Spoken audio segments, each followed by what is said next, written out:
Muitas pessoas são curiosas, né?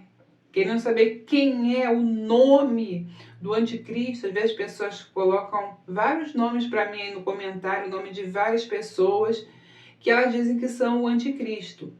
E eu sou honesta falar que eu não sei nomes, eu sei características. As características do anticristo vai nos levar a entender quem ele é no momento que ele se apresentar. Porque a Bíblia é muito clara. Quando eu começo a estudar, a ler a Bíblia, eu vou vendo claramente as características deixadas. E uma das características deixadas é quando Deus fala e traz uma revelação grandiosa para uma matriarca chamada Rebeca. Rebeca, ela pelos rabinos, ela pelos hebreus, pelo mundo judaico, ela é uma matriarca muito especial, porque ela se casa com Isaac. De acordo com os rabinos, Isaac, quando ele nasce de uma mulher avançada, Isaac é um menino, denominávamos antigamente de uma criança especial, né? Que já não é mais esse termo usado. Então, Isaac, ele é essa criança que não tem a maldade.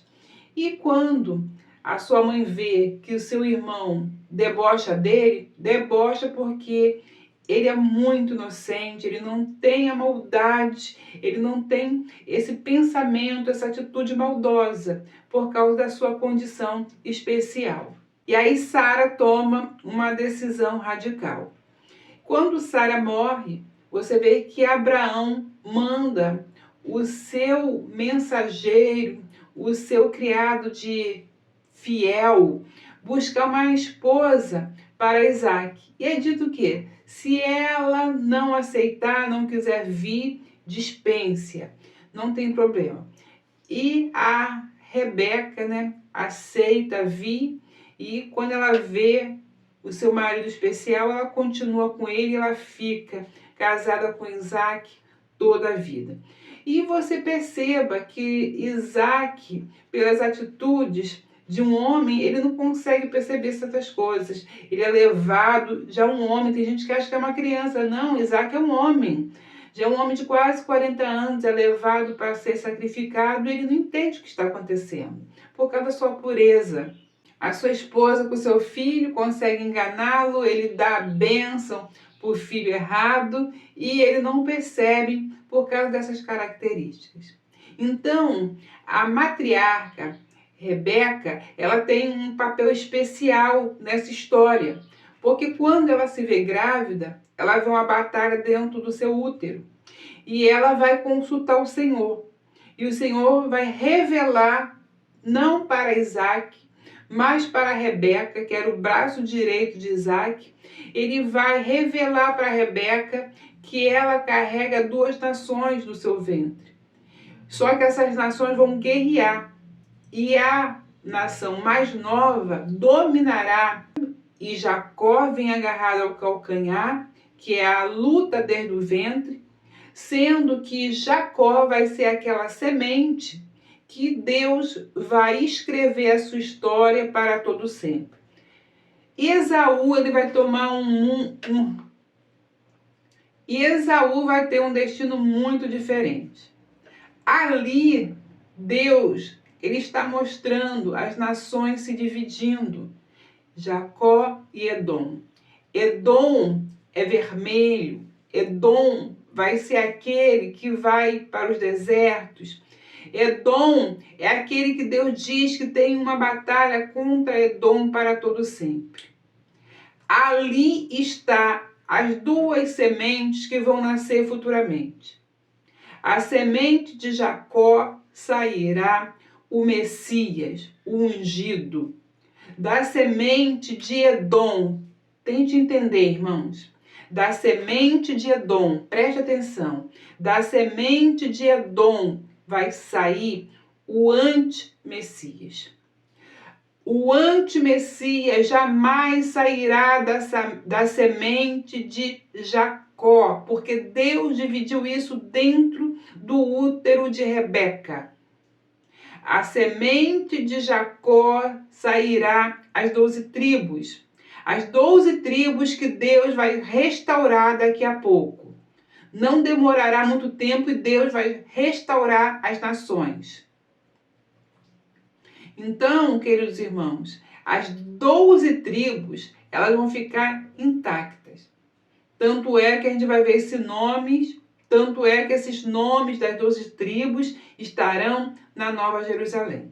Já a descendência de Edom, ela vai trilhar um caminho diferente, um caminho totalmente longe da tribo de Jacó.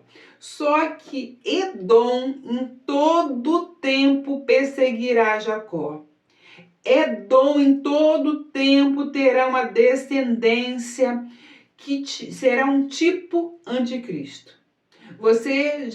Se você já viu alguns vídeos aqui, eu já falei sobre o rei Herodes. O rei Herodes, ele vai dominar, ele vai ter o título do rei dos judeus. E quando você busca a sua descendência, ele é um edomita. Os edomitas, em um certo tempo, eles se tornam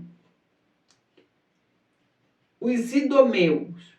O nome é trocado, mas continua na mesma linhagem. E aí preste atenção nesse pedacinho aqui que a Bíblia fala, irmãos.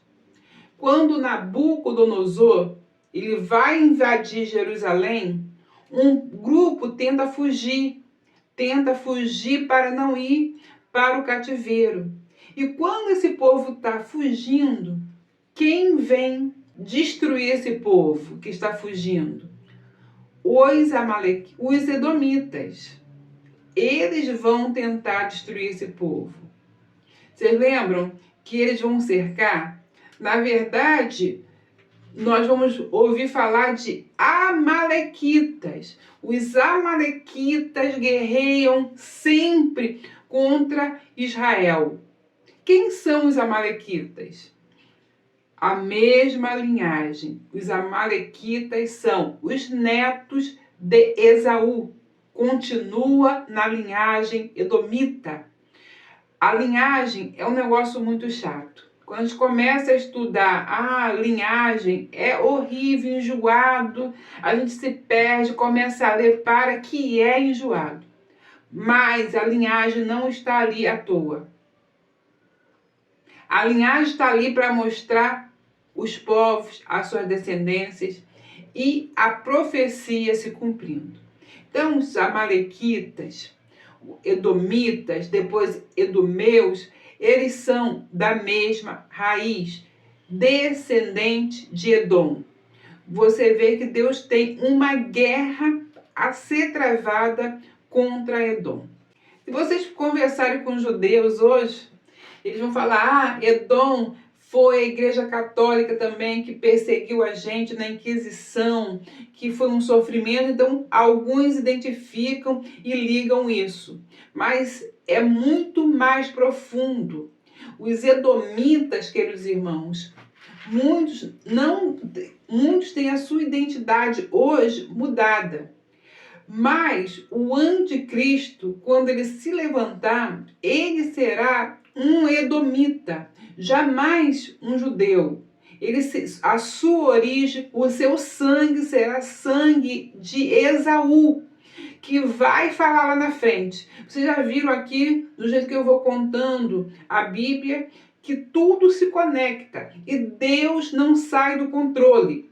Então, quando esse homem se levantar, ele não será, queridos irmãos, um judeu, jamais, na tribo de Dan não será, ele será esse homem de Edom. Porque quando Jesus vir, o que ele diz? Que ele vai pisotear Edom e ele vai esmagar essas uvas. E quando ele volta, ele diz que ele volta salpicado de pisar o lagar, que é Edom. Por quê? Vai destruir toda a linhagem edomita? Não, queridos irmãos, porque dentro da linhagem de Edom, alguém vai aceitar ser o anticristo. Nós não estamos falando de pessoas, nós estamos falando de linhagem E dentro dessa linhagem, Deus tem que manter a sua palavra. Mas não quer dizer que são todos que não prestam, todos que não servem. Não. Mas daquela linhagem, Deus já viu lá no futuro que daquela linhagem vai sair aquela pessoa. Outros edomitas podem servir ao Senhor, ser pessoas de bem, serem justas, mas um edomita dessa descendência vai ser o anticristo. E esse anticristo, queridos irmãos, ele vai nascer já numa cidade que a Bíblia diz. O anticristo, ele nasce ali em Mossul, na cidade que já... ali em Mossul, na cidade que hoje é o Iraque, mas que fez parte da Babilônia, fez parte de Nínive. São as mesmas localidades, a mesma região. Então, esse homem precisa nascer neste lugar. Cláudia, como? Não sabemos. Esse lugar está totalmente destruído, realmente, queridos irmãos. Irmãos, quando você olha para Mossul, você vê uma cidade bombardeada, destruída pela guerra. De pessoas sofridas, de pessoas de uma grande dor, de um grande sofrimento. A gente fica pensando, meu Deus, por que tanto sofrimento, por que tanta dor? E diz que deste lugar é que sai uma pessoa para governar o mundo. Deste lugar de sofrimento, de perseguição, de dor, sai uma pessoa que vai dominar o mundo. É isso que a Bíblia fala. Então, quando a gente olha para Mossul hoje, a gente vê um lugar assolado. E sabendo que daquele lugar assolado, daquele lugar sofrido, daquele lugar de dor vai sair uma pessoa para governar o mundo. Só que quando esse anticristo, ele sair, não sabemos como também, ali de Mossul, ele vai desenvolver-se de uma certa forma, de uma maneira, que ele vai parar na cidade que hoje nós temos que olhar, que é a Turquia. Porque a palavra diz que da Turquia é o berço, porque a Turquia é o trono de Satanás. A Turquia é onde está as cidades lá do Apocalipse. As 7 cidades estão ali na Turquia. Então a Turquia tem um peso muito grande no final. Vocês estão olhando agora para o Irã, que é a Pérsia. Só que a Turquia, ela vai se levantar surpreendendo as pessoas que não conhecem as profecias. Porque daquele lugar é que o anticristo, ele vai se levantar para uma grande guerra. Ele vai se levantar para uma grande guerra. Então, da Turquia, ele vai se levantar poderosamente. Então, não estou falando, o anticristo é Erdogan. Eu não estou falando isso, irmãos. Erdogan, ele está trazendo na encolha, sem que ninguém perceba, com um império. Ele tem essa ambição de voltar ao califado. Então, tudo que se quer ali no Oriente Médio, com essas nações, é trazer esse antigo califado. E eles estão, aos poucos, trazendo esse califado.